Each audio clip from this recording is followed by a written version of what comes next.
aquest projecte hi treballem l'equip de la Fundació amb la col·laboració de productores i productors nargonins i l'Ajuntament de Coll de Nargó. En aquest vídeo parlarem de cebes, però més concretament de la ceba de Coll de Nargó, una varietat tradicional que cal que conegueu. De cebes en podem trobar de molts tipus i varietats i les podem classificar de diferents maneres. Per exemple, per l'aspecte del bulb, considerant la forma, la mida o el color. Per la seva aptitud per la conservació, el que és el mateix que la vida postcollita, pel gust, que pot ser més o menys picant, o pel seu ús en la cuina. Unes es prefereixen per cuinar i unes altres per menjar-les crues.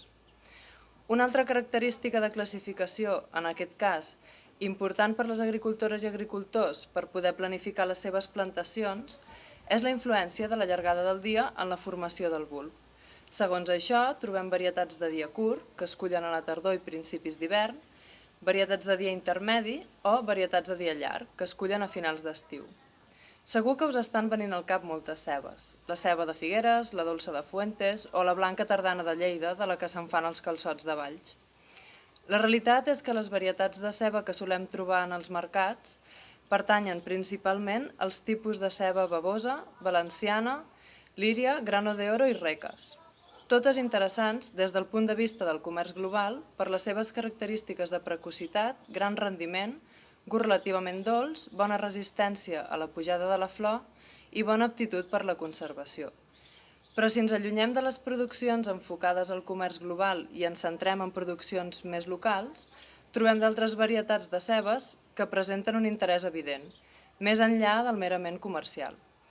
Aquestes són les que coneixem com a varietats tradicionals, varietats que, gràcies a la dedicació d'agricultores i agricultors, han estat cultivades i seleccionades durant molts anys en una zona determinada, i que el seu caràcter singular ha fet que s'hagin mantingut fins als nostres dies a través de la transmissió de pares a fills i a l'intercanvi entre les mateixes agricultores i agricultors. Aquest és el cas de la ceba de Coll de Nargó. La ceba de Coll de Nargó és una varietat de dia llarg. Es reconeix perquè es tracta d'una ceba de mida considerable, entre 300 i 500 grams, de forma allargada, amb la pell i la polpa del bulb de color morat i de gust és dolça i poc picant. D'altra banda, presenta una curta vida postcollita, una característica desfavorable però que es pot corregir. Actualment, les poblacions que es continuen cultivant d'aquesta varietat, però, presenten certa variabilitat per alguns d'aquests caràcters que la caracteritzen, com el color de la pell, el color i la forma del bulb o la picantor. Probablement degut a encreuaments espontanis amb altres varietats de ceba, donat que és una espècie de pol·linització creuada.